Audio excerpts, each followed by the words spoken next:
Called as minus Q to plus Q charge तक रहेगा ये हमारा, राइट। इसके बाद फिर हमने ये polar molecule non polar molecule देखे थे। उसके बाद ये क्वेश्चन किया था डाइपोल मोमेंट के लिए। आफ्टर दैट फिर हमने दो ये चार्ज वाला क्वेश्चन किया था जिसमें बीच वाले चार्ज को स्प्लिट कर दिया था, है ना। Two Q was split into Q plus Q, और फिर we found out the dipole moment, net dipole moment vector sum किया। देन एक डाइपोल के वजह से, due to the presence of dipole, हम लोगों ने फाइंड आउट किया electric dipole at an axial point at an and an equal equatorial point, right. तो एक्सियल पॉइंट का फॉर्मूला क्या आया था बेटा हमारे पास, 2 kpr upon R square minus A square raise to the power 2। अब इसमें अगर हमारा ए यानी कि डाइपोल का length, half length of the dipole अगर काफ़ी छोटा होगा इन कंपैरिजन टू आर, तो क्या लेंगे फिर अजम्पशन लेके हम कर लेंगे 2 kpr upon R cube, right. ने फॉर्मूला निकाला, फिर इसका क्वेश्चन किया। देन फिर हमने स्टार्ट किया कि इक्वेटोरियल पॉइंट पे क्या होगा। तो इक्वेटोरियल पॉइंट पे क्या आंसर आया था, kp upon R square plus A square raise to power 3/2, ठीक है। इसमें भी अजम्पशन लेंगे तो kp अपॉन आर क्यूब आ जाएगा। माइनस साइन आया था क्योंकि अपोजिट डायरेक्शन आ गया था यहाँ पे, राइट। अब देखो और देखते हैं बेटा, ये क्वेश्चन कर लिया था लास्ट हमने, इस क्वेश्चन पे फिनिश किया था कल, राइट। हो गया था सॉल्व, यस सर। हो गया था ना, ठीक है। अब देखते हैं हम electric dipole in a uniform external electric field, ठीक है। तो ये हेडिंग डाल लो, electric dipole in a uniform external electric field.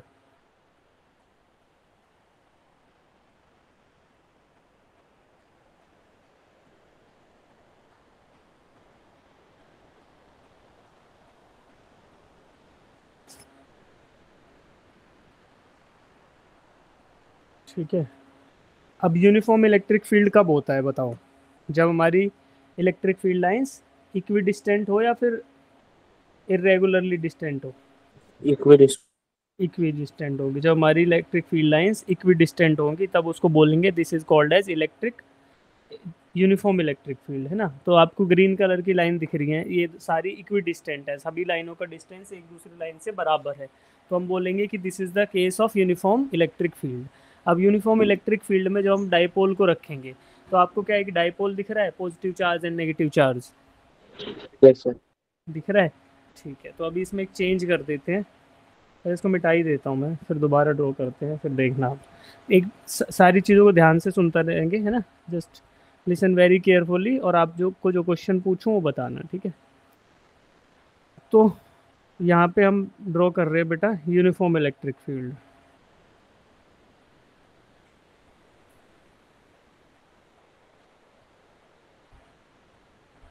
Uniform electric field means when the electric field lines are equidistant to each other.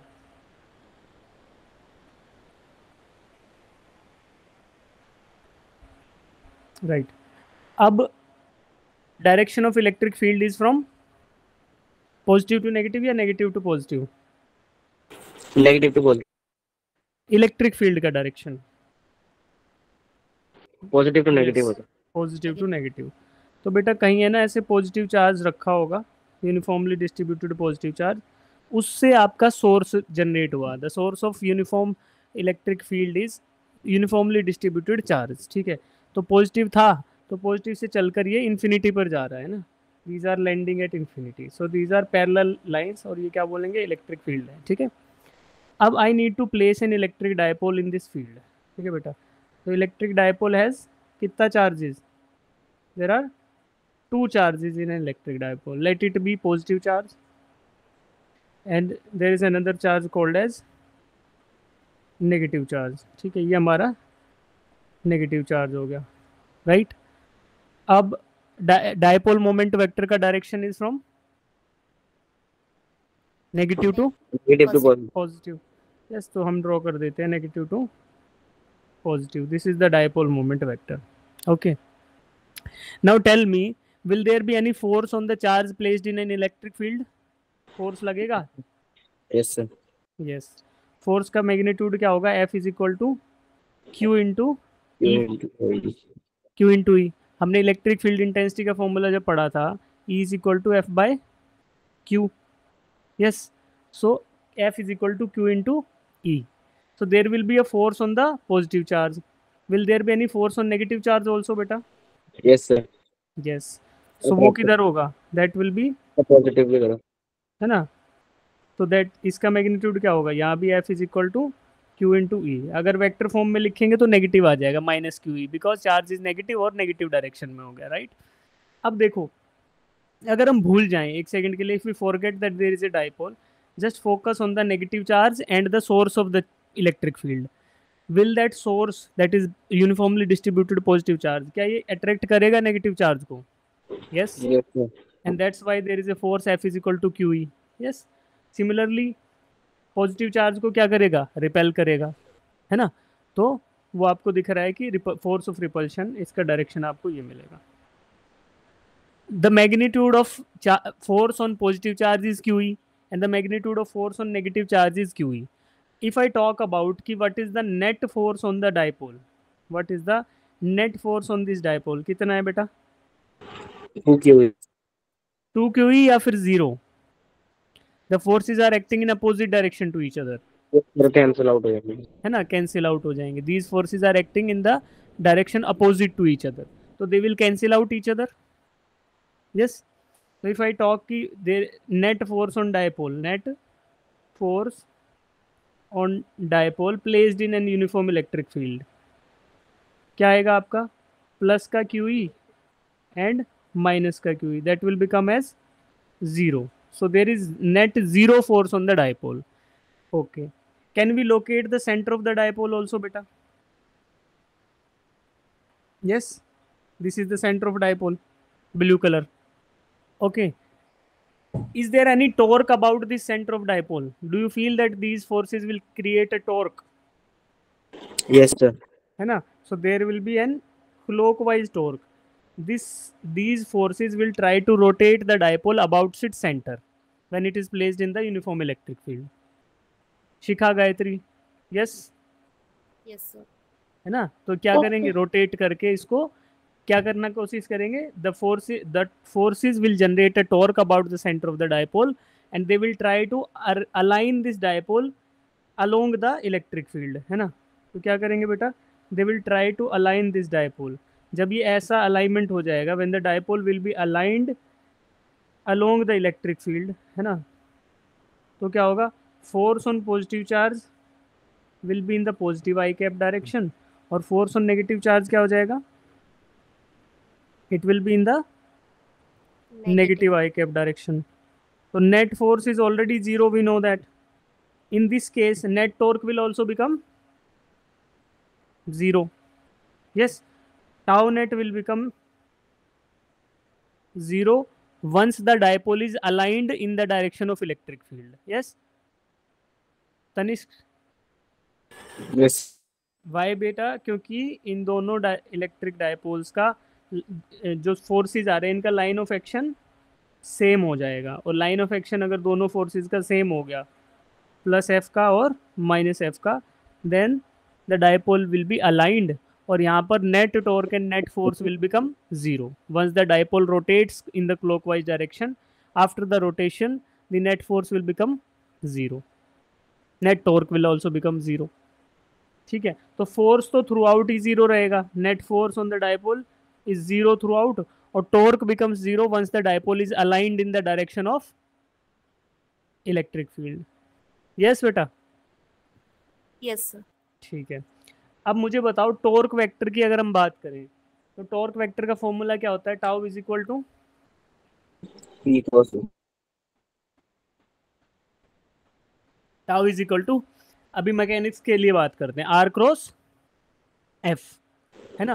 Force acting at a distance of some arm length, है ना? तो हमारा point of rotation ये blue colour से अभी highlight किया, this is the point of rotation. इस point of rotation से आर डिस्टेंस पर, at a distance of R, there is a force acting, है ना? तो आर क्रॉस एफ लेते हैं तो we get torque about the point of rotation. ठीक है, और टॉर्क का डायरेक्शन क्या होता है? Torque is always a axial vector, है ना? तो डायरेक्शन कहाँ से मिलता है? राइट हैंड थंब रूल से. राइट बेटा? Point your fingers along the R vector, करो पॉइंट, आपका स्क्रीन है ना, उस पर पॉइंट करो. Point your fingers along the R vector और then rotate it in the direction of F. तो जिधर आपका right hand thumb rule point करेगा that will be the direction of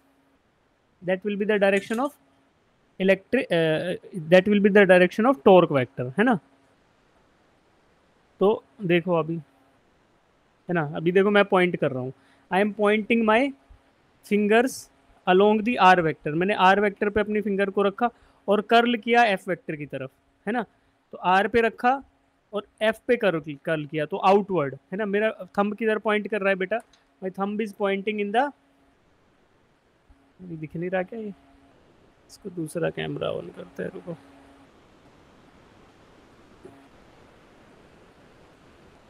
right, अभी देखो, I am pointing my fingers along the R vector and curling in the direction of F. तो अभी आपको पता चलेगा कि my thumb is pointing in the direction oppose outward from the plane of paper, है ना। तो मुझे क्या मिलेगा, torque vector is always an axial vector and that is pointing in the direction of my right hand thumb, है ना। तो यहाँ से आपको डायरेक्शन ऑफ टॉर्क वेक्टर मिल जाएगा, it is always a axial vector, ठीक है। तो आर क्रॉस एफ हमें टॉर्क मिलता है। तो in case of dipole while calculating this torque, है ना, कि what will be the magnitude of torque when it is placed in a uniform electric field, तो टॉर्क का मैग्नीट्यूड हमें निकालना है। हमें पता है कि नेट फोर्स तो जीरो होगा जब डायपोल को आप एक्सटर्नल यूनिफॉर्म इलेक्ट्रिक फील्ड में रखोगे, but tau will be there, है ना, tau will be non zero. To calculate tau what we will do बेटा,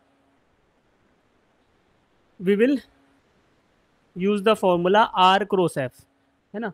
तो पहले फोर्स लिखा, देखो ये यूनिफॉर्म इलेक्ट्रिक फील्ड में डायपोल रखा है, सेम डायपोल इज देयर।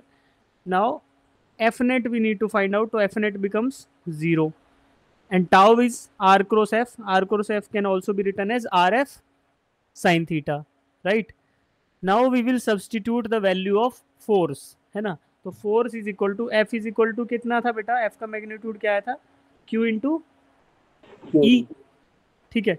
तो मैंने f को रिप्लेस करके QE रख दिया, और r क्या है, r क्या होता है बेटा, कि फोर्स कितने दूरी पर लग रहा है। तो अगर मैं देखो रोटेशन ले रहा हूँ, मैं टॉर्क कैलकुलेट कर रहा हूँ, तो टॉर्क के बारे में क्या होता है कि आप किसी भी पॉइंट के ऊपर ले लो, टॉर्क सेम आता है ड्यू टू कपल, है ना, कपल है ना ये, two equal and opposite forces acting about a centre of rotation. तो क्या होगा कि मैं आर्म लेंथ को ऐसे ले लूँगा, पॉइंट जो नेगेटिव चार्ज रखा है जिस पॉइंट पे, उसको पॉइंट ऑफ रोटेशन मानकर मैं दूरी ले रहा हूँ, this is called as R. ये इसकी वैल्यू क्या है, 2a के बराबर है, तो मैंने 2a रख दिया। अगर मैं यहाँ भी नहीं लेता, मान लो कैलकुलेशन इजी ना करने की वजह मैं क्या करता, अगर मैं सेंटर ऑफ रोटेशन के अबाउट भी लेता तो क्या आ जाता, तो भी देखो ये वाला पॉजिटिव चार्ज तक का ए रहता और नेगेटिव चार्ज तक का भी ए रहता। तो सेंटर ऑफ डायपोल के अबाउट लेता तो भी आपको मिलता क्यू ई इंटू ए प्लस क्यू ई इंटू ए, तो फिर भी आपका जो आता टॉर्क वो आ जाता क्यू ई इंटू 2a, ठीक है। तो वही वैल्यू यहाँ रख दी, 2 into Q A and sine theta, because this force is not acting at 90 degree, तो it is acting at some theta value, तो थीटा है यहाँ पे, तो थीटा के अकॉर्डिंग आप थीटा रख दो, राइट। तो Q E into 2a sine theta, we know that Q into 2a क्या होता है बेटा, डायपोल मोमेंट, है ना। तो we will replace Q into 2a, q into 2a by p and e as it is. So pe sin theta, and pe sin theta can also be written as p cross e. तो when the dipole is placed in an external uniform electric field, तो आपको net torque मिलेगा, and that net torque is called as p cross e, है ना। p cross e से हमें value मिलेगी उसकी, नोट इट डाउन, इसको नोट करो। tau is equal to p cross e when a dipole is placed in a uniform external electric field, तो the dipole will experience a net torque about its center, and the torque का value कहाँ से मिलेगा, p cross e से। p is the dipole moment vector and e is the electric field vector, है ना, या फिर electric field intensity vector, ठीक है बेटा। तो p cross e, will there be any net force on the dipole when it is placed in the electric field बेटा, बताओ, फोर्स होगा, नेट फोर्स जीरो होगा। शिखा, नेट फोर्स कितना होगा बेटा, सर जीरो, और नेट टॉर्क कितना होगा, सर पीई, पी क्रॉस ई या पी ई साइन थीटा, ठीक है।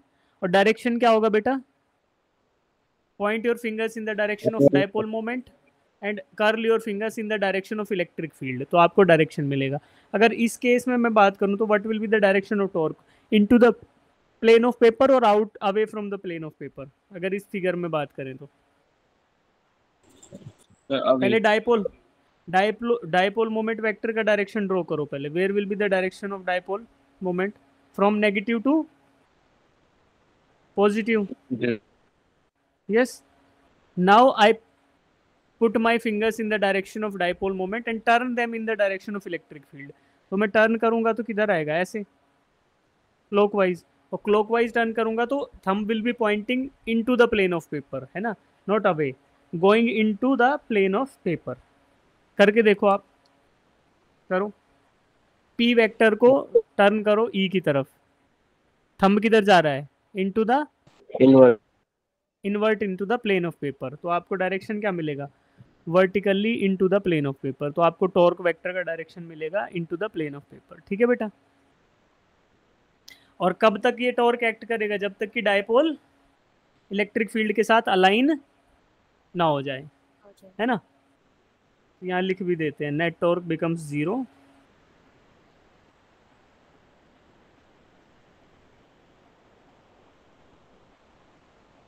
when dipole is aligned with electric field, right? So net torque becomes 0 when the dipole is aligned with electric field. ठीक, चलो समझ आया इतना कंसेप्ट? यस. Yes sir. चलो अब एक काम करो, क्वेश्चन करो आप लोग. ये क्वेश्चन है, पढ़ो इसको, आंसर इट.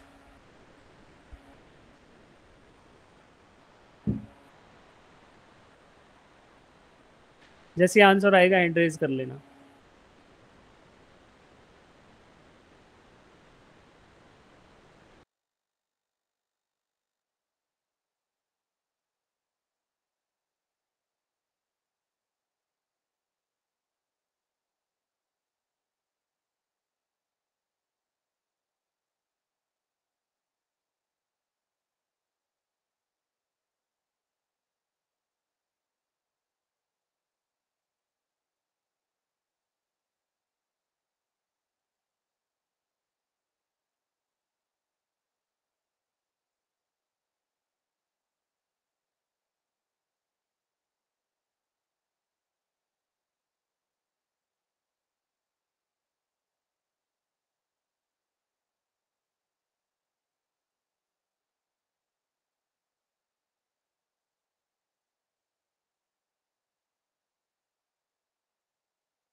शाबाश. Gayatri, are you able to solve this बेटा? Sir, I solved, sir, but I don't know that the answer is correct or not. Okay, you have solved it. Okay ठीक है. तो अभी देखो यहाँ पे क्या क्या गिवन है, ये देखते हैं हम लोग, है ना.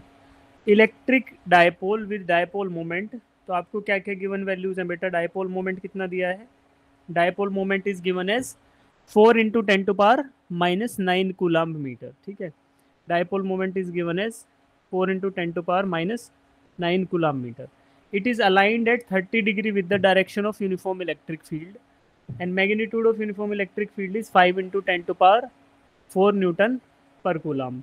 ठीक है, और इनके बीच का एंगल दे दिया. तो we know that we need to calculate torque. Torque is equal to P × E. We can write P × E as PE sin theta. So we just have to substitute the value P into E into sine of 30 degree. So when we solve it, we will get the value as 10⁻⁻4 newton metre. तो torque का final answer क्या आएगा, 10⁻⁻4 newton metre. Tanishk आपका, Shikha, yes sir. यही answer आया है. Yes sir. शिखा सही आया बेटा आंसर आपका भी. Yes sir. Gayatri, Sir, I got wrong answer. Okay, what is your answer? Sir, I get 20 into 10 power minus 5, sir. Uh, Okay, just check your answer with this solution. And where you made mistake, just check it.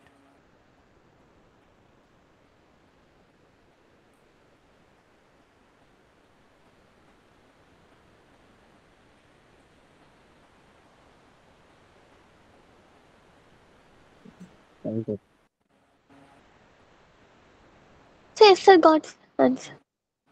You have got right answer now. Yes, sir. Right, ठीक है, चलो तो हमारा answer आ गया. So with this we finish the dipole का concept, है ना, कि डाइपोल क्या होगा, what will be the electric field due to dipole, उसका फॉर्मूला डिराइव किया, and we are able to solve the torque value for the dipole placed in a uniform external electric field. ठीक है, अब हम बात करेंगे, इससे अगला टॉपिक हमारा है electric flux and continuous charge distribution. ठीक है बेटा, तो हेडिंग डालो electric flux and continuous charge distribution.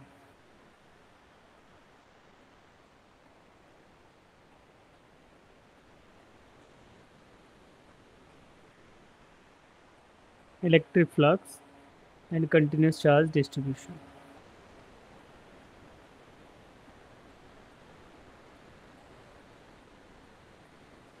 So what is the meaning of flux, beta? What is the meaning of flux? Flux is flow, So, है ना. When we talk about flux, we call that it is flow. So electric flux means flow of electric field lines, है ना. तो electric flux is electric field lines का flow. Now look at this thing, let it be a water tank, है ना, ये एक water tank है. इसमें इनफ्लक्स ऑफ वाटर हो रहा है कि water is coming from a tap into the tank and water flows out from this tank from an opening at the bottom. ठीक है बेटा, तो inflow of water is क्या called as influx, outflow of water is called as outflux, है ना. तो इससे हमें फ्लक्स का मतलब समझ आया कि flow is called as flux. Yes बेटा, yes, sir. ठीक है, ठीक है. अब चार्ज डिस्ट्रीब्यूशन को एक बार देखते हैं, what is called as charge distribution, है ना. तो charge distribution can be of 3 types. अगर मैं आपको एक वायर दूं, है ना, इफ आई से कि देयर इज अ वायर, तो यहाँ पे वायर आपको दिख रहा है, ये रेड कलर का वायर. तो if there are so many charges, है ना, अगर अब तक हमने जो डिस्कशन किया था वो किसके बारे में किया था, we were discussing everything about a point mass या पॉइंट चार्ज, है ना. अगर एक पॉइंट चार्ज था तो we calculated electric field due to the point charge, we calculated force between the point charges. At max we calculated force and electric field due to multiple point charges, है ना. but we never discussed about the charge distribution. but in practice, in practical life, there won't be very small magnitude of charges, है ना. Charges आपके हमेशा high magnitudes में होंगे. For example, we know that 1 coulomb of charge contains कितना electrons बेटा, 6.25 into 10 to the power 18 electrons, है ना. तो इतना number of electrons combine together to form just 1 coulomb of charge. Yes, तो अब देखो, इफ आई से कि इस वायर के ऊपर, on this wire there is 1 coulomb of charge, तो there will be so many electrons and those electrons will be distributed throughout this wire, है ना. if I give a 1 coulomb of charge to this wire, red color wire, so then the electrons will be uniformly distributed throughout. yes, so I need to say कि on per meter length of this wire, there will be 1 coulomb of charge, है ना. अगर मैं ये बोल दूं कि length of this wire is 5 metres, yes बेटा, और total charge on this wire is 5 coulombs, तो कैन यू से कि 1 coulomb charge will be on 1 metre of length, है ना. तो total charge per unit length will be 1 coulomb. अगर total length wire का 5 metre है और टोटल चार्ज डिस्ट्रीब्यूटेड है 5 कूलम और यूनिफॉर्मली डिस्ट्रीब्यूटेड है, तो कैन आई से कि with every metre of the wire the charge will be 1 coulomb. Yes, तो इस तरीके की चीज़ों को हम बोलते हैं लीनियरली डिस्ट्रीब्यूटेड चार्ज, कि charge is uniformly distributed on the length, है ना, और रिप्रेजेंट करते हैं लैम्बडा से. सिमिलरली अगर मैं बोलूं कि देयर इज ए एरिया, है ना, this rectangle is an area, ठीक। इस पे चार्ज डिस्ट्रीब्यूटेड है, total charge 10 coulomb of charge is uniformly distributed and magnitude of this area is 2 metre square. तो इसके अंदर चार्ज डेंसिटी क्या आएगी बेटा, इसको हम रिप्रेजेंट करते हैं सिग्मा से। Sigma is equal to 5 coulomb per metre square. तो 2 मीटर स्क्वायर पर 10 कूलम्ब था, तो 1 मीटर स्क्वायर पर कितना होगा, 5 कूलम्ब। तो 5 coulombs per metre square. This is called as areal charge distribution, यानी कि charge is uniformly distributed on an area, और उसका यूनिट क्या आएगा, coulomb per metre square, generally represented with sigma, ठीक है। अगर बोले इन द सेम वे कि 100 coulomb of charge is distributed on 20 metre cube of volume, 20 meter cube is the volume of this cube and 100 coulomb is the charge distributed on this cube। तो इस पे क्या बोलेंगे बेटा, फिर charge density कितनी होगी, रो बोलते हैं इसको, रो is equal to 5 coulomb per metre cube. तो 20 मीटर पे 100 था, तो 1 मीटर पे कितना आएगा, 1 मीटर क्यूब पे 5 कूलम्ब, है ना। तो this is called as volumetric charge distribution. If the charge is distributed uniformly throughout the volume, तो आपका जो डेंसिटी आएगा that will be 5 coulomb per metre cube, ठीक है। तो अब आपको पता चला कि यार चार्ज डिस्ट्रीब्यूशन हमें देखना पड़ेगा, because in real life you won't find isolated charges, है ना, पॉइंट चार्जेस बहुत रेयरली मिलते हैं। तो charges generally distributed over either a length और अ एरिया और through out the volume of the material, ठीक है। तो हमें समझ आया चार्ज डिस्ट्रीब्यूशन क्या होगा, और इलेक्ट्रिक फ्लक्स क्या होगा। Electric flux is the flow, है ना, तो फ्लो होगा चार्ज का या इलेक्ट्रिक फील्ड लाइंस का, ठीक है। अब देखो आपको एक सिमुलेशन की हेल्प से, वीडियो की हेल्प से समझाएंगे, ठीक है। Let's open that video. Electric flux, अच्छा बिफोर दैट आप मुझे बताओ, area is a vector quantity या स्केलर क्वांटिटी, ये बताओ। Area, area Tanishq, area is a vector quantity और स्केलर क्वांटिटी, वेक्टर। वेक्टर या स्केलर। तुम सोचो, 1 मिनट का टाइम लो, एक बार सोचो कि एरिया एक स्केलर क्वांटिटी एक वेक्टर। तो मैं एक बार एसी ऑन कर लेता हूँ।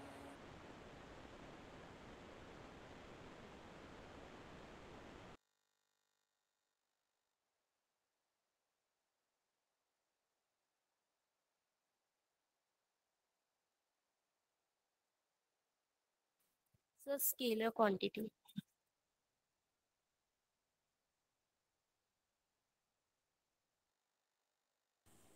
Vector versus scalar.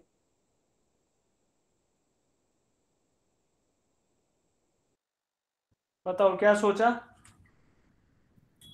Sir scalar, scalar है कि वेक्टर है। स्केलर। Scalar. ठीक है। अच्छा अगर मैं बोलूं कि area is a vector quantity, तो क्या बोलोगे।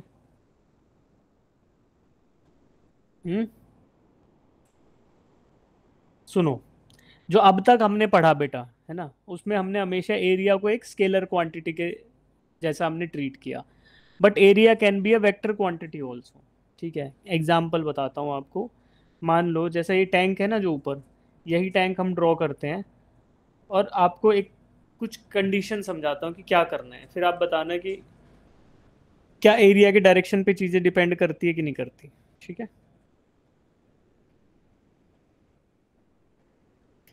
बेटा ये टैंक है,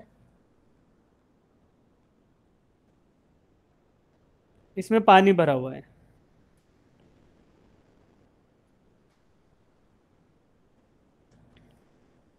मैं आपको एक ऐसे सर्कुलर डिस्क देता हूँ, सर्कुलर डिस्क, और बोलता हूँ कि use this circular disc to close the opening, ठीक है। Use this circular disc to close the opening, ठीक है। ये जो ओपनिंग है नीचे, इसको क्लोज करने के लिए यूज दिस सर्कुलर डिस्क। तो कैसे यूज करोगे, how will you use it. इसको फ्लैट बंद करोगे ना, यस। फ्लैट रखोगे ना, या फिर ऐसे रखोगे। देखो ये सर्कुलर ओपनिंग है, दिखी, ये ग्लास देखो मेरे हाथ में है, ये सर्कुलर ओपनिंग का काम कर रहा है। और let this paper be the disc, है ना। अब बताओ इसको ऐसे रखोगे टू क्लोज द ओपनिंग या फिर ऐसे रखोगे?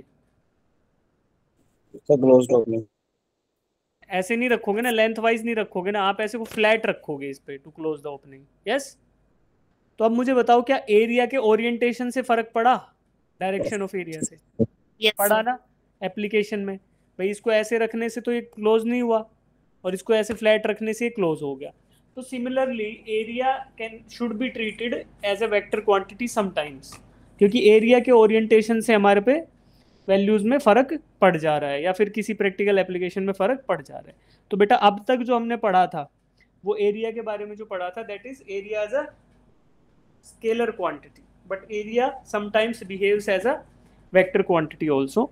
जो इलेक्ट्रिक फ्लक्स जब हम पढ़ेंगे, अभी पढ़ रहे हैं जो, उसमें area will be treated as a vector quantity. ठीक है। अब area as a vector quantity कब ट्रीट होगा और कैसे, उसका डायरेक्शन क्या होगा? What will be the direction of area? अब बताओ, अगर एरिया को वेक्टर क्वांटिटी ट्रीट करना है तो what should be the direction बेटा? बताओ। आउटवर्ड। हाँ, क्या आउटवर्ड। होगा?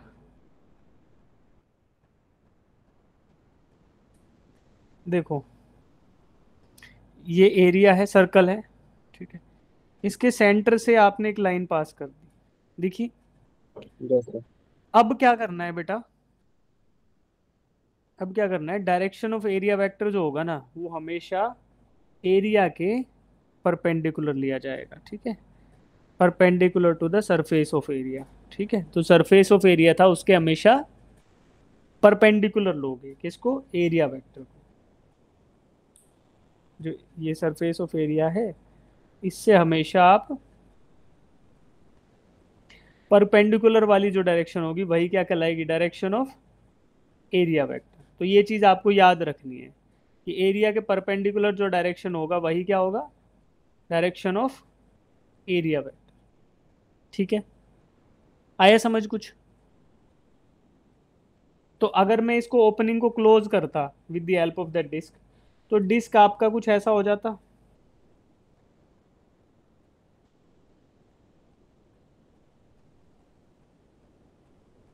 With the help of that disc, इसको ग्रीन कलर का ड्रॉ कर देते हैं। ठीक है, तो डिस्क आपका कुछ ऐसा रखा जाता बेटा। और अगर डायरेक्शन लेता मैं डिस्क का, अगर मैं डिस्क का डायरेक्शन लेता, तो डिस्क का डायरेक्शन क्या आएगा बेटा? परपेंडिकुलर टू द डिस्क, है ना। तो इसका डायरेक्शन क्या आता? परपेंडिकुलर टू द डिस्क, यानी कि इधर। यस, समझ आया? Yes, sir. अब बताते हैं, रुक जाओ। अब ये आपको समझ आया कि area will be treated as vector quantity. अच्छा, अब एक और केस बताता हूँ आपको। यूनिफॉर्म इलेक्ट्रिक फील्ड फिर से ड्रॉ कर रहे हैं बेटा। अब इलेक्ट्रिक फील्ड के से डिस्कस करते हैं इस चीज को। इलेक्ट्रिक फ्लक्स क्या बताया आपको? Electric flux is called as flow. Number of field lines, है ना। Flow of field lines through a given area, flux उसी को बोलेंगे। अब देखो मैं एक एरिया ड्रॉ कर रहा हूँ, रेक्टेंगुलर एरिया।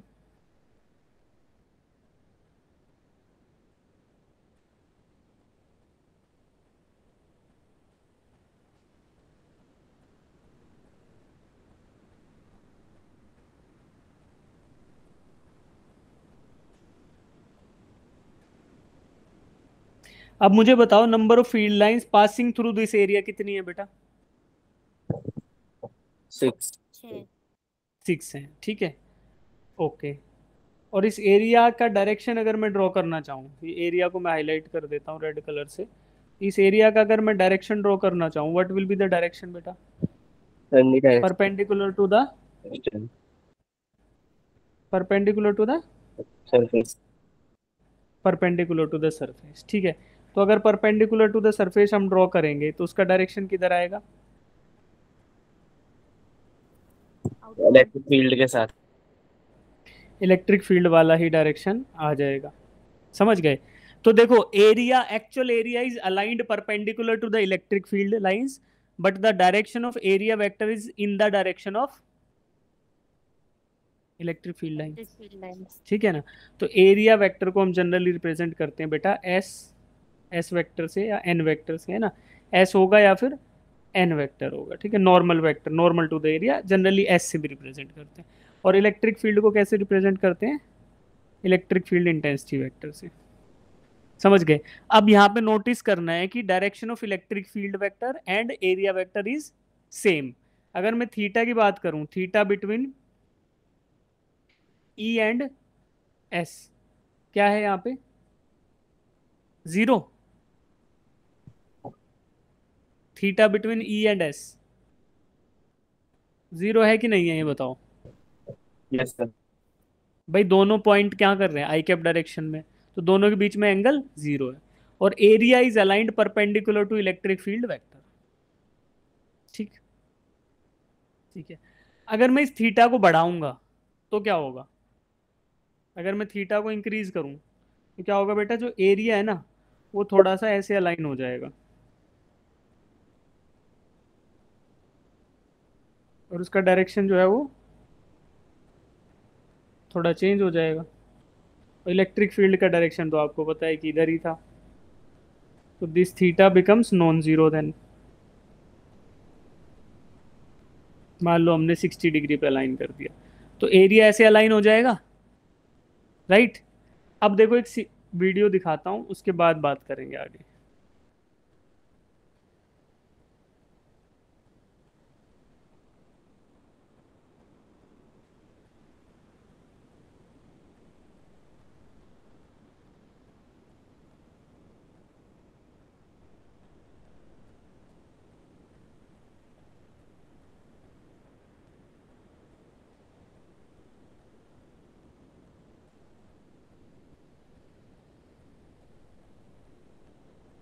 देखो बेटा यहाँ पे आपको इलेक्ट्रिक फील्ड लाइंस दिख रही है और एरिया भी दिख रहा है। अब number of field lines passing through this area कितनी आ रही है? 9, यस सर। Yes, ठीक है। sir. अब क्या करते हैं, ये इसका एरिया, इस थीटा एंगल को थोड़ा सा बढ़ाते हैं। देखो अब इस एंगल को थोड़ा सा बढ़ा दिया, नीचे की साइड इसने क्लॉकवाइज बढ़ा दिया। तो अब देखो क्या हुआ कि एरिया जो था और एरिया वेक्टर और इलेक्ट्रिक फील्ड वेक्टर के बीच में एंगल बढ़ गया। अब नाउ सी की नंबर ऑफ फील्ड लाइंस कितनी हुई? ऊपर वाली 3 बाहर से चली गई और नीचे वाली 3 भी। तो now number of field lines passing through this area 3 हो गई।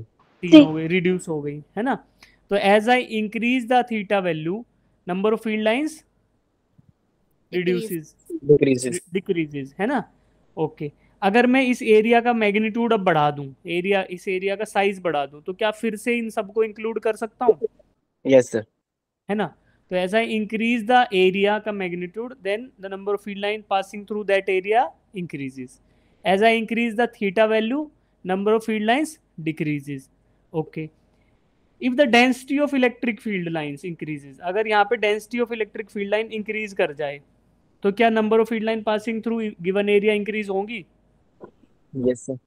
मान लो in every line now there are 3 lines, है ना। At every level there are 3 electric field lines. अगर डेंसिटी बढ़ेगा, मान लो हर लेवल पे 5 आ गई, तो देन द फील्ड लाइंस का number of field line passing through the area increases. चलो अब वापस आते हैं। देखो जैसे यहाँ पर number of field line passing through area is 6। If I increase the density of field lines तो क्या होगा? Field line passing through this area increases, बढ़ जाएंगी फील्ड लाइंस, है ना। ओके चलो अब एक एक करके इन सब केसेस को देखते हैं और फिर ट्राई करते हैं फाइंड आउट करने का कि the formula for electric flux, ठीक है। सबसे पहले देखो, as the area, magnitude of area increases, तो देखो इसमें 1 and 2 में से which one is the smaller area magnitude wise? 1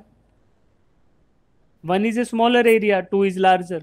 तो देखो number of field line passing through 1 is 1 and 2 is 2.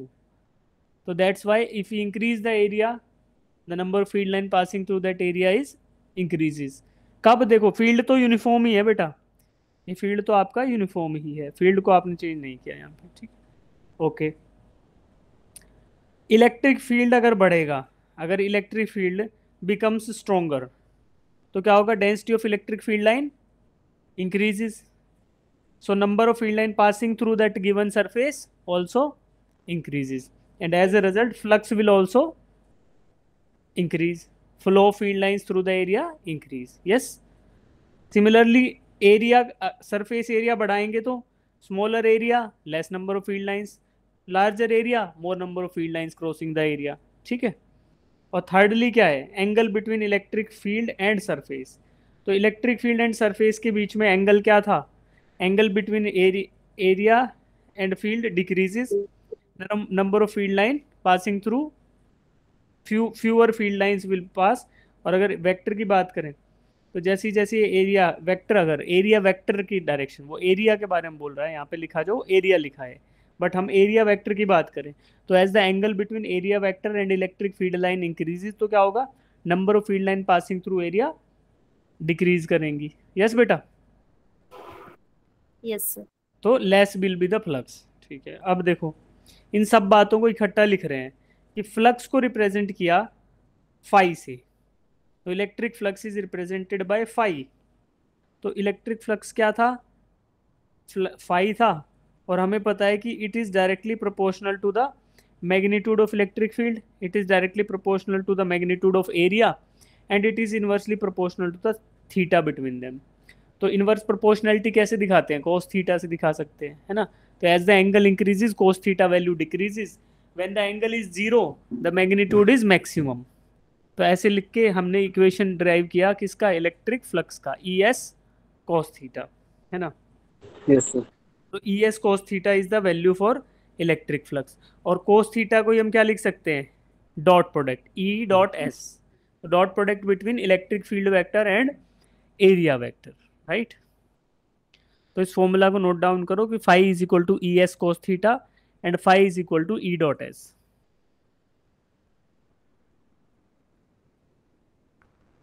लिखो, phi is equal to E S cos theta and phi is equal to E dot S.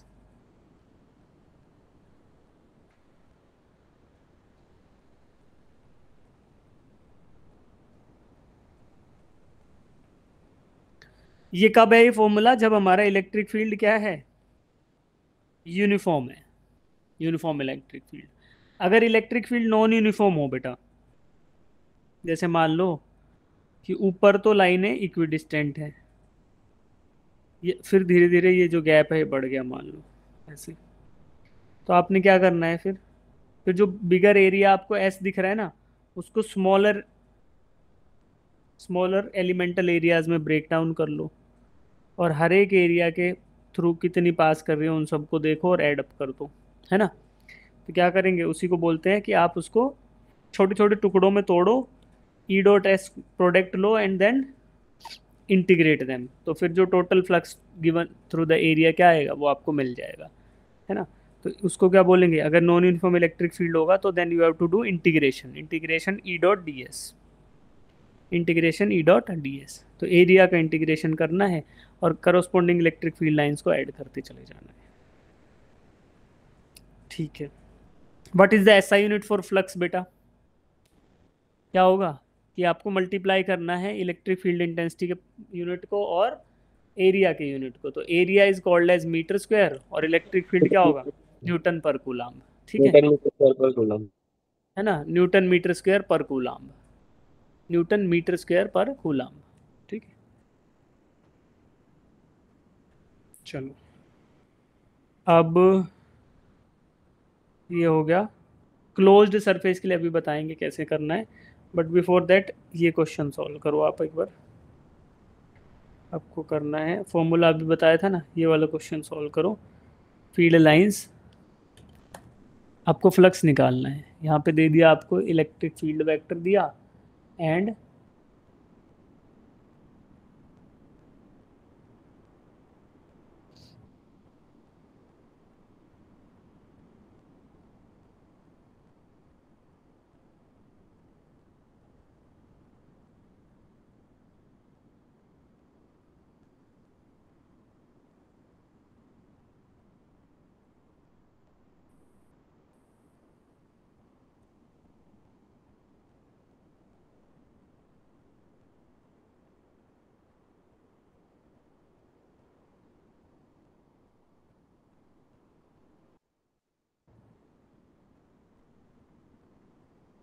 आ गया था Nishka answer?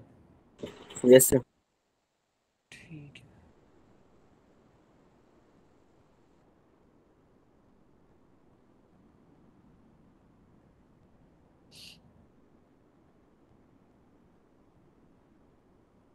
ठीक है भाई। तो do you know how to do the dot product? Yes sir. ठीक है, अभी देखो करवाते हैं आपको। यहाँ पे वेक्टर क्या दिया है? इलेक्ट्रिक फील्ड वेक्टर है। Gayatri, are you able to solve this बेटा? Sir Gayatri, solve. क्या करती हो इतना slow? E is equal to 5 i cap plus 4 j cap plus 6 k cap, right? And surface area vector S vector is I cap plus 2 j cap plus 3 k cap, right बेटा? Now we have to do the dot product, है ना? तो we know that phi is equal to E dot S।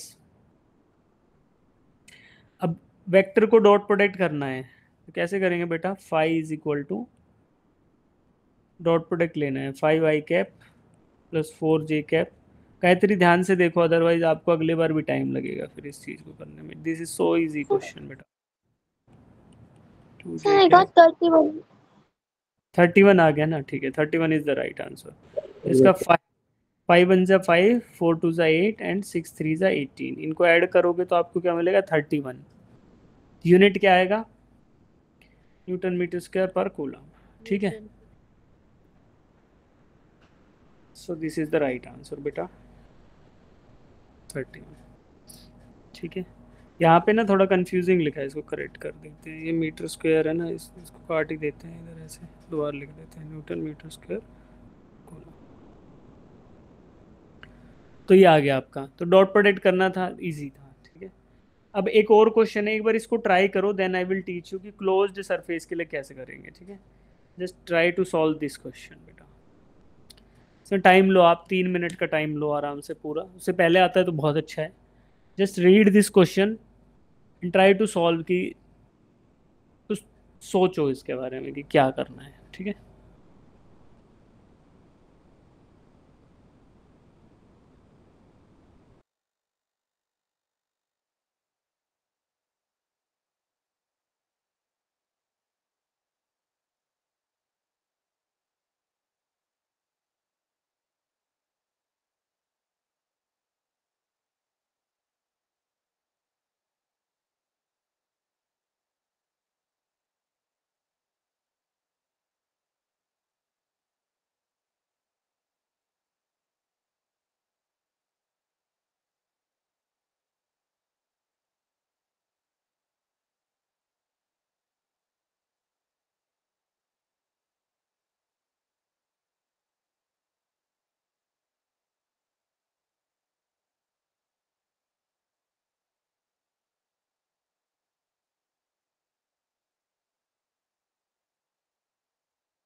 हाँ जी आया। Sir यहाँ पे integration करेंगे क्या? इंटीग्रेशन करना है, पर इंटीग्रेशन करने का फाइनल आंसर हम सब लोगों ने रट लिया था जब हम बचपन में थे। किस चीज़ के लिए इंटीग्रेशन करना है बेटा? एरिया के लिए, है ना। एरिया किसका इंटीग्रेट करना है? स्फीयर का। तो एरिया कितना होगा स्फीयर का? 4 पाई r स्क्वायर, है ना।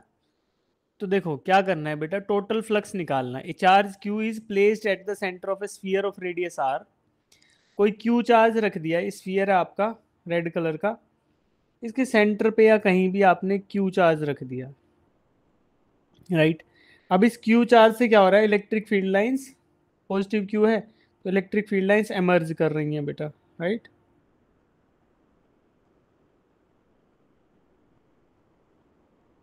अब क्या करोगे आप? या तो आपको करना है भाई कि इलेक्ट्रिक फ्लक्स की वैल्यू कैलकुलेट करनी है, राइट। तो अब कैसे करेंगे? अगर आपको यूनिफॉर्म इलेक्ट्रिक फील्ड दिया होता तो आप डायरेक्टली निकाल लेते, बट यूनिफॉर्म दे नहीं रखा, नॉन यूनिफॉर्म है ना, अजीब सा पैटर्न है। तो क्या करोगे? ई डॉट डी एस करोगे, है ना, ई डॉट डी एस। अब अगर ये सेंटर पे होता तो फिर भी हम बोल देते कि सर चार्ज स्फेरिकल है तो यूनिफॉर्मली चारों तरफ निकलेंगे, बट अगर किसी सेंटर पे नहीं हुआ तो, सेंटर से डिसलोकेटेड हुआ है चार्ज, तो यूनिफॉर्म फील्ड आपका सरफेस ऑफ स्फीयर पे नहीं मिलेगा। तो फॉर्मूला लगाएंगे भाई, D Q is equal to E dot D S, और total flux is equal to integration of E dot D S, ठीक है। लेकिन हमें है ना एरिया का फॉर्मूला पहले से पता है, और इलेक्ट्रिक फील्ड हम चार्ज की वजह से कैलकुलेट कर सकते हैं, ठीक। तो क्या करेंगे भाई, ये इलेक्ट्रिक फील्ड का वैल्यू हमें पता है कैसे निकलता है, Q upon F upon Q से, यानी कि के क्यू अपॉन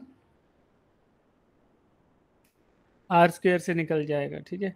और सिमिलरली हम क्या करेंगे, we will try to find out area, D S, integration of D S. Integration of D S will be the total surface area of the sphere, जो कि 4 पाई r स्क्वायर है, ठीक है। वो वैल्यूज रखो and then try to solve for phi. Phi कितना आएगा एक बार ट्राई करो।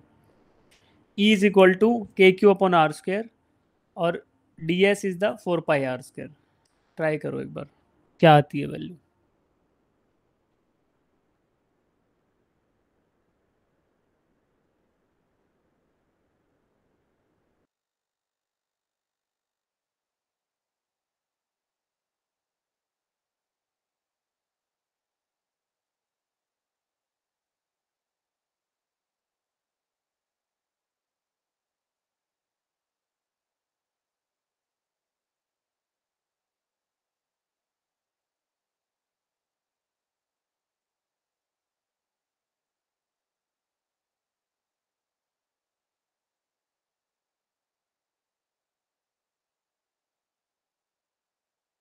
So Q by epsilon naught. Q by epsilon naught आ गया, Yes, sir. है ना। तो यही निकालना था, तो क्यू बाई एप्सिलॉन नॉट आएगा। देखो करो कोशिश, शिखा आप भी ट्राई करो बेटा। K is equal to 1/4 pi epsilon naught रखना, 4 पाई से 4 पाई कट जाएगा, आर स्क्वायर से आर स्क्वायर कट जाएगा, और फिर Q upon epsilon naught answer आएगा।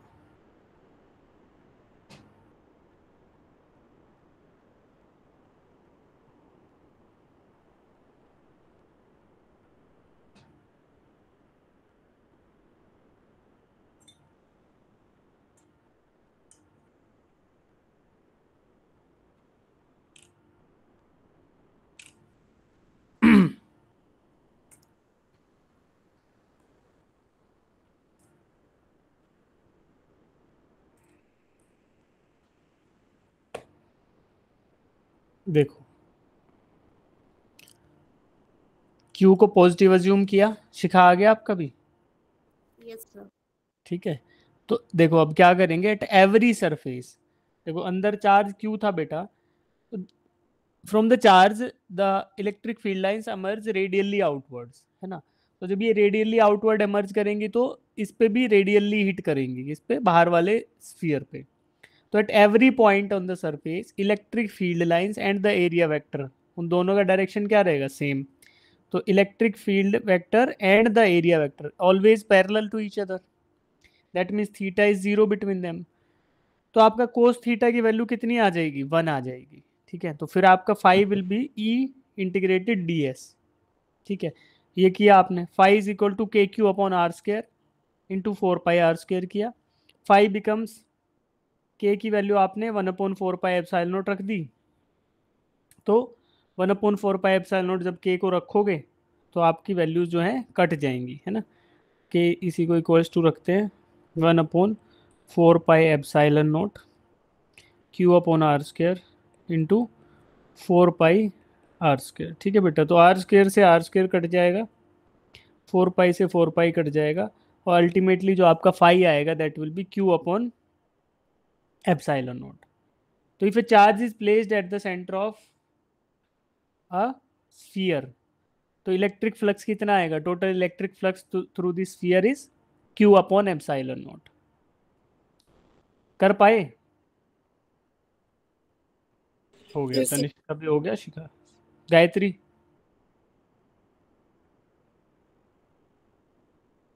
हो गया, चलो शाबाश। अब एक बार Yes, देखो, sir. वापिस आते हैं जो टॉपिक अभी बताया था आपको कि इसको बताऊंगा क्वेश्चन के बाद। ये देखो, इलेक्ट्रिक फ्लक्स के लिए मैथमेटिकल एक्सप्रेशन, अगर नॉन यूनिफॉर्म इलेक्ट्रिक फ्लक्स होगा, नॉन यूनिफॉर्म आपका क्या होगा, इलेक्ट्रिक फील्ड होगा, तो फिर हमें क्या करना पड़ेगा, ये तो हमने यूनिफॉर्म के लिए कर लिया, नॉन यूनिफॉर्म होगा तो क्या होगा, इंटीग्रेशन करना पड़ेगा पूरे सरफेस पे। तो ये अभी कराएंगे, आपको गोज लॉ आएगा ना तब बताएंगे। तो नॉन यूनिफॉर्म होगा, वैसे नॉन यूनिफॉर्म के क्वेश्चन बहुत रेयरली आएंगे, आएंगे तो इंटीग्रेशन वगैरह उसमें टफ होगा।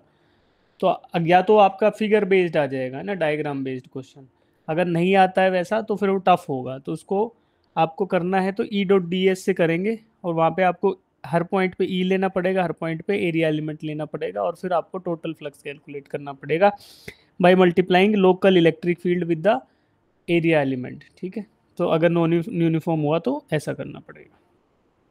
चलो अब क्लोज्ड के लिए बाद में डिस्कशन करेंगे कि फॉर अ क्लोज्ड स्फीयर वो गोज लॉ बताऊंगा तब, अभी इसके जस्ट बाद आज ही पढ़ेंगे। ये हमने कर लिया बेटा। अब बात करते हैं कंटिन्यूस चार्ज डिस्ट्रीब्यूशन, ये हम ऑलरेडी डिस्कस कर चुके हैं। Linear charge distribution, aerial charge distribution and volumetric charge distribution. जब चार्ज आपका यूनिफॉर्मली डिस्ट्रीब्यूटेड होगा तो 3 तरीके से होगा। जैसे सबसे पहला, राइट साइड में एक डायग्राम देखो, ये रोड है, रोड हो, वायर हो, है ना, थ्रेड हो, तो अगर ये लेंथ जिसकी लंबी हो, एक one dimension is larger than other 2 dimensions, तो उन केसेस में हम क्या लेते हैं बेटा, we always take linear charge density, और उसको लेमडा से रिप्रेजेंट करते हैं। लीनियर चार्ज डेंसिटी क्या हो गई, total charge divided by total length of the element. तो Q अपॉन एल, यहाँ पे capital Q is total charge, capital L is total length, तो Q अपॉन एल इसी को बोलेंगे लीनियर चार्ज डेंसिटी, और रिप्रेजेंट कैसे करती है, लेमडा से। ठीक है, इतना ही जानना काफ़ी है इसके लिए। बाकी इसी को हमने ऊपर इंटीग्रेट कर रखा है कि D Q by D L, छोटे से एलिमेंट पे डी एल एलिमेंट पे डी क्यू चार्ज है, तो टोटल चार्ज इंटीग्रेट करेंगे lambda into D L, integrate किया, लेंथ को 0 से एल तक किया तो टोटल लेंथ आ गई और टोटल चार्ज आ गया। ठीक है, what is the unit for lambda बेटा, कूलाम पर Meter. मीटर। ठीक है, सिमिलरली अगर सरफेस पे डिस्ट्रीब्यूटेड हो charge, capital charge Q is distributed on area A, तो वहाँ पे चार्ज डेंसिटी क्या आ गई, total charge upon total area, इसी को बोलेंगे सरफेस चार्ज डेंसिटी या एरियल चार्ज डेंसिटी, और इसका सिंबल है सिग्मा, एंड यूनिट आ गया कूलम्ब पर मीटर स्क्वायर्ड। आया समझ? Yes, sir. ठीक यस है, सर। तो तीसरा केस हो गया वॉल्यूमेट्रिक चार्ज डेंसिटी का, यहाँ पे total charge Q is distributed over total volume V, यहाँ पर आपको total charge upon total volume आ गया, इसको रिप्रेजेंट करेंगे रो से, तो rho is called as Q by V, here V is volume, और यूनिट आएंगे कूलाम्ब पर मीटर क्यूब। तो रो का यूनिट जो है जिसको हम वॉल्यूमेट्रिक चार्ज डेंसिटी बोल रहे हैं that is coulomb per metre cube. ठीक है बेटा, अब चार्ज डेंसिटी के ऊपर आपको क्वेश्चन करना है। ठीक है, ये रहा आपके लिए क्वेश्चन, स्टार्ट करो। A uniformly charged conducting sphere of 2 meter diameter has a surface charge density of this. Find the charge on the sphere. अब total charge on the sphere निकालना है।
शाबाश शिखा।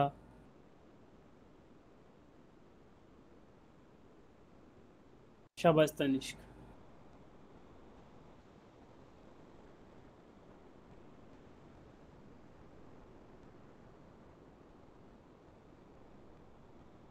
A uniformly charged conducting sphere of 2 meter diameter has a surface charge density of 8 microcoulomb per meter cube। तो total charge निकालना है बेटा। अब surface charge density दे रखी है तो क्या आएगा आंसर में? सरफेस चार्ज डेंसिटी के आंसर में क्या करोगे बेटा आप? कौन सा वैल्यू लोगे? एरिया का, है ना। First we have to calculate the area of this sphere. Total area देखो, रेडियस कितना आएगा? डायमीटर आपको 2 मीटर दे रखा है, तो रेडियस आएगा 1 metre. Radius will be 1 metre. Now we will calculate the surface area of the sphere. 4πr² is the formula. Calculate करेंगे तो पाई मीटर का आंसर आएगा, 4π। राइट। 4π m²। हेलो।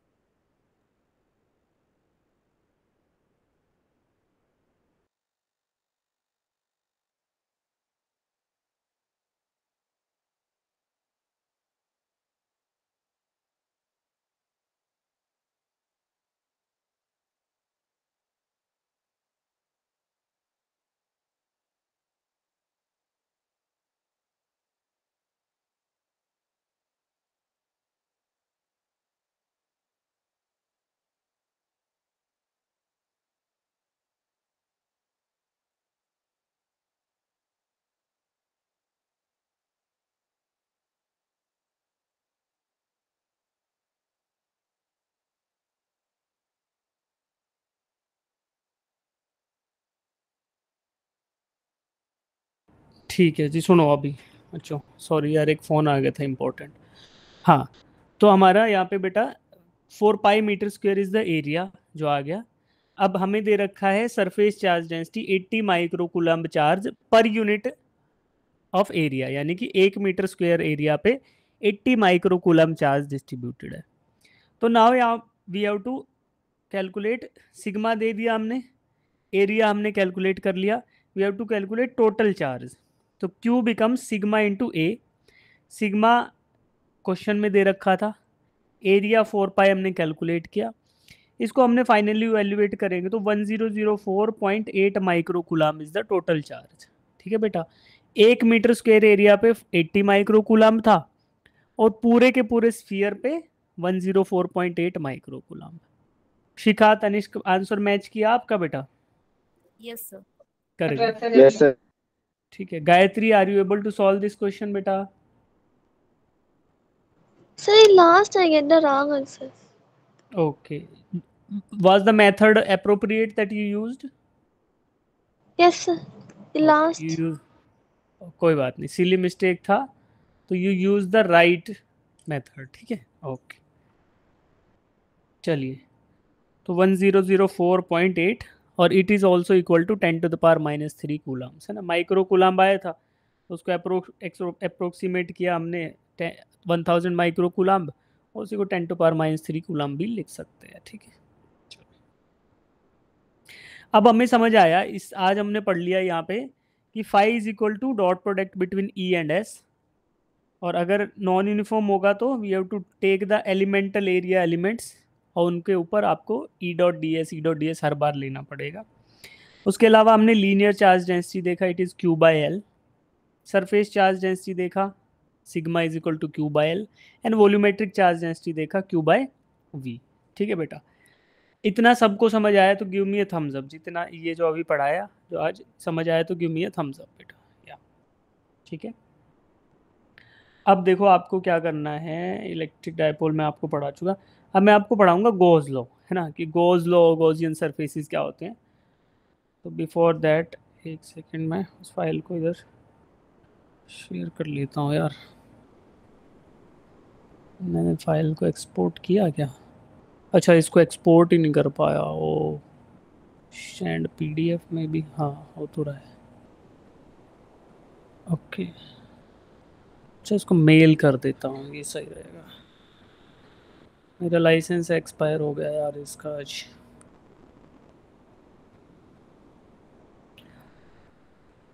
इसको सेंड किया।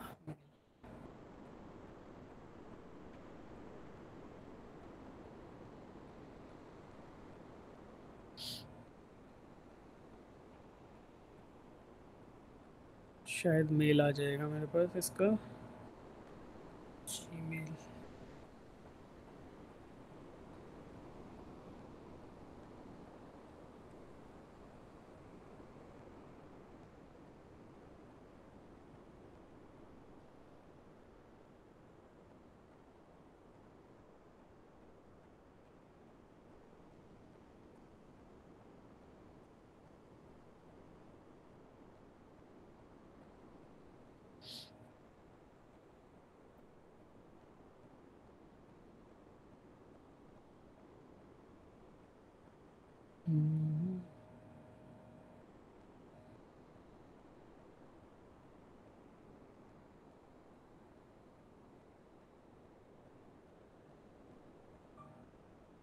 ओ आ गया।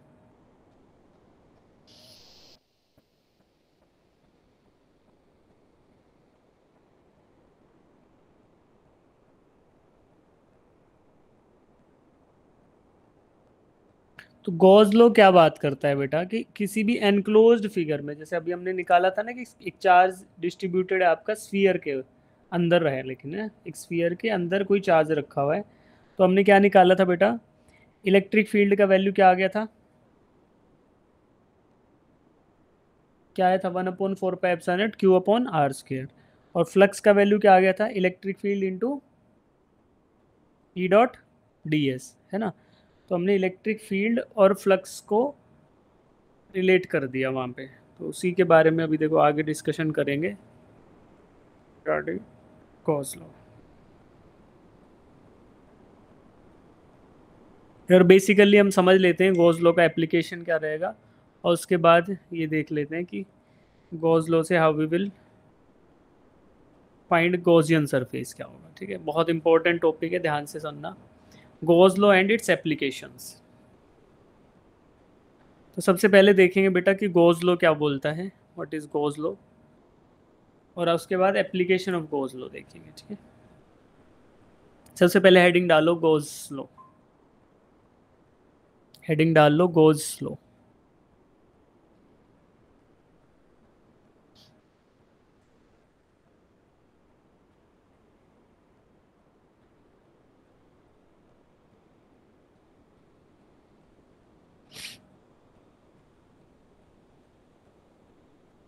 ठीक है, अब ये पढ़ो, देखो, electric flux through a closed surface S is 1/ε times the charge enclose by surface S. तो हमने जो क्वेश्चन किया था पिछला, अभी किया था ना, यह charge Q is placed inside a spherical shell. तो वहां पे हमारा क्या आया था, फ्लक्स का value phi is equal to Q upon epsilon naught. Shikha, Gayatri, Tanishk आया था। ठीक है, तो वही क्या था, गॉस लॉ का स्टार्टिंग था, वहीं से आपको खुद पता चला कि electric flux is equal to Q upon epsilon naught है। यहाँ पे देखो, electric flux phi through a closed surface S is 1/ε times the charge enclosed by surface S. ठीक है, अब वो सरफेस एस जो होगा, that surface is called as Gaussian surface, है ना, गॉसियन सरफेस होगा। अब यहाँ पे देखो बेटा, सरफेस एस दिख रहा है आपको येलो कलर का, इस सरफेस एस के अंदर कौन कौन से चार्जेस हैं, Q1 minus Q2 minus Q3 and Q5। जो charges enclosed within the surface है, the charges which are enclosed within the surface are Q1 minus Q2 minus Q3 and Q5।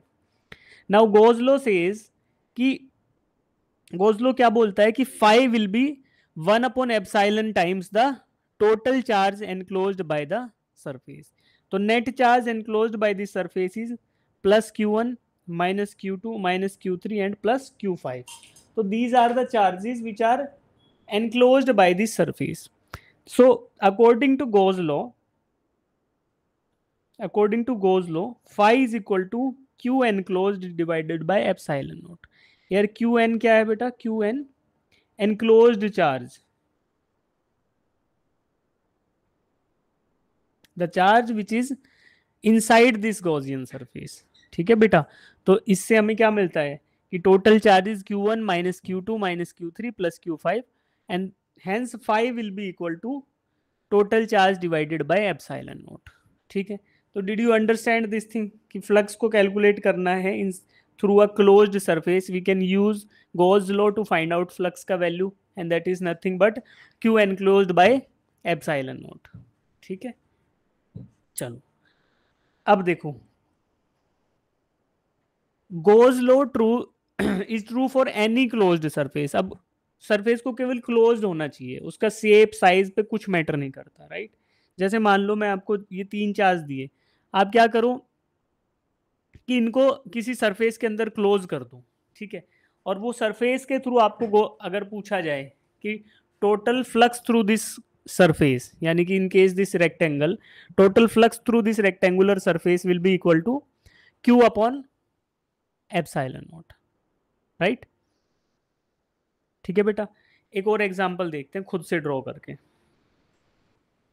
मान लो मैं आपको बोलता हूं कि this is plus Q1, this is minus Q2 and this is plus Q3।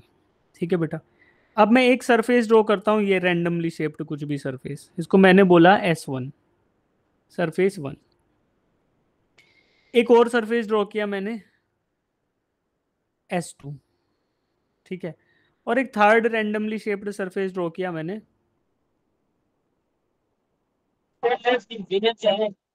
S3, right. If I ask you, if Tanishk doubt है बेटा? नहीं, ठीक है। इफ आई आस्क यू कि total flux through S1, total flux through surface S1 कितना आएगा बेटा? Flux through S1 कितना आएगा? Total charge enclosed by S1 divided by epsilon naught. Total charge enclosed by S1 कितना है? Plus Q1 minus Q2 plus Q3 divided by epsilon naught. तो ये कहां से मिला? गॉस लॉ से। सिमिलरली अगर S2 के थ्रू फ्लक्स पूछूं, टोटल फ्लक्स थ्रू S2, तो कितना आएगा बेटा? बताओ शिखा,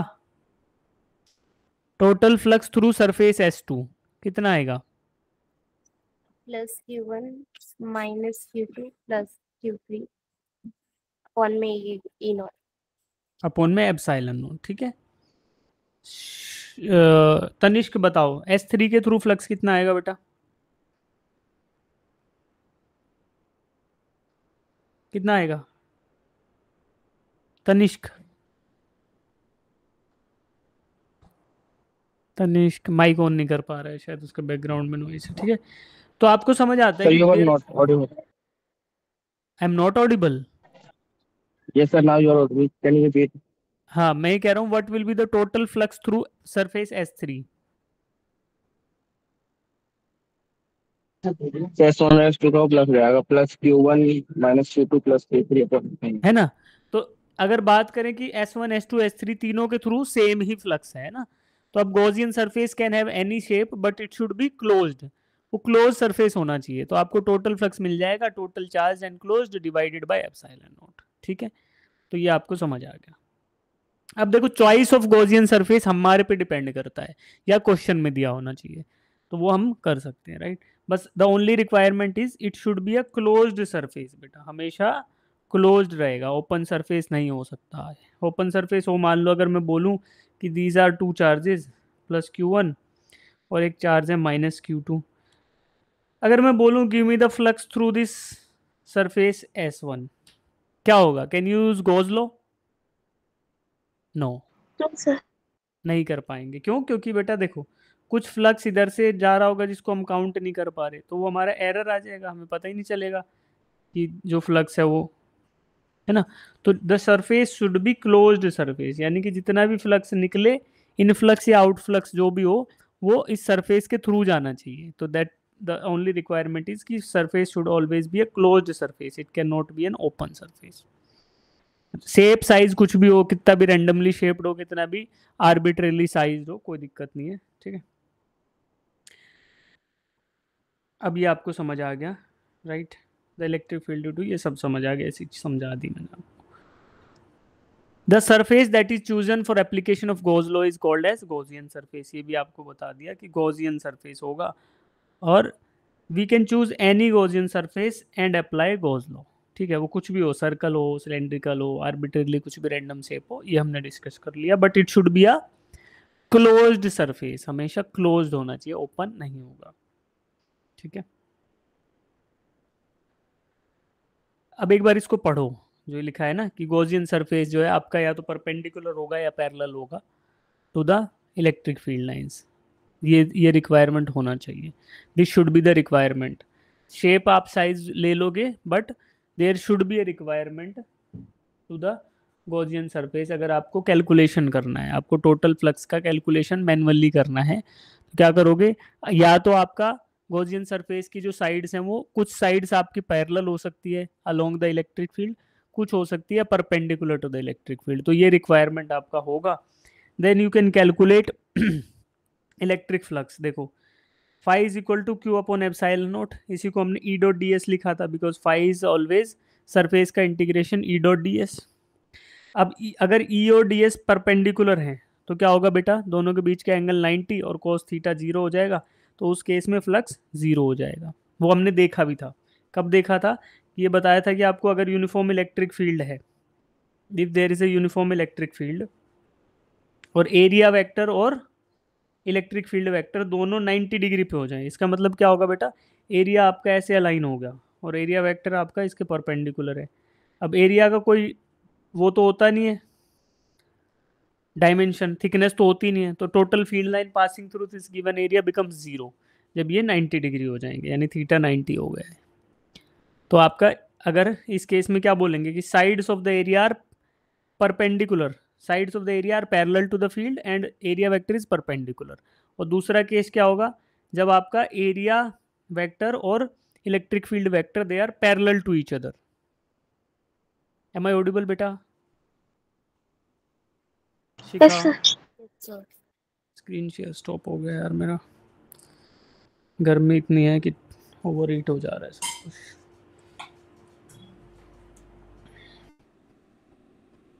मेरा एसी भी ट्रिप कर रहा है बार बार, कोई नहीं।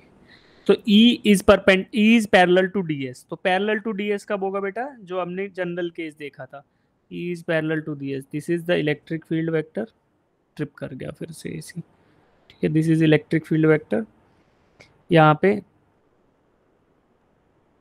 This is area vector. Now the area vector and electric field vector are parallel to each other,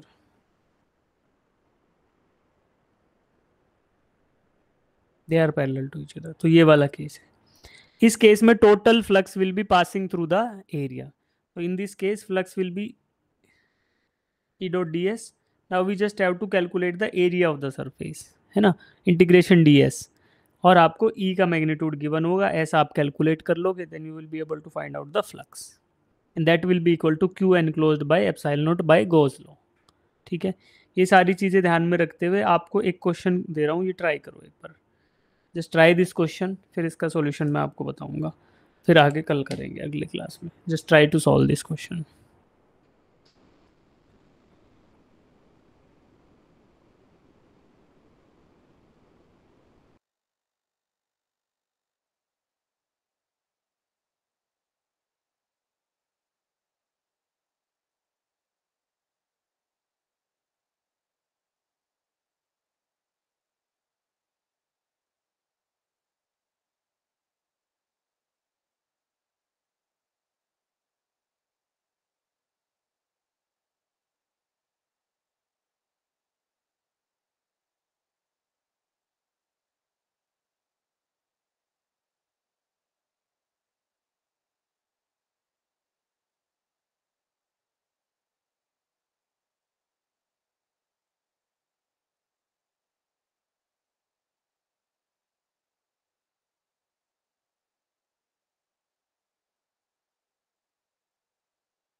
A point charge Q is placed at the center of a half sphere.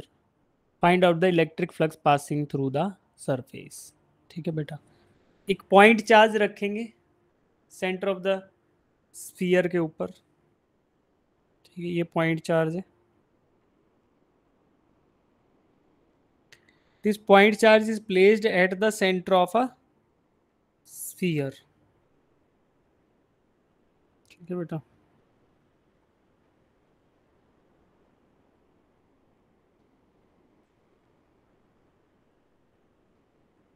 ठीक,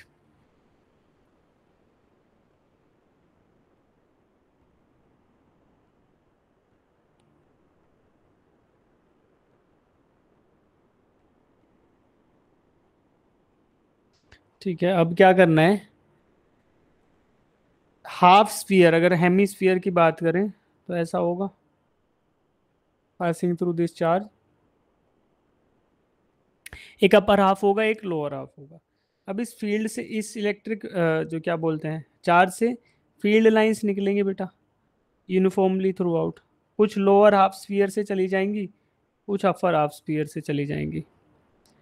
तो आप मुझे बताओ कि टोटल फ्लक्स का value कितना आता है गोज लॉ से.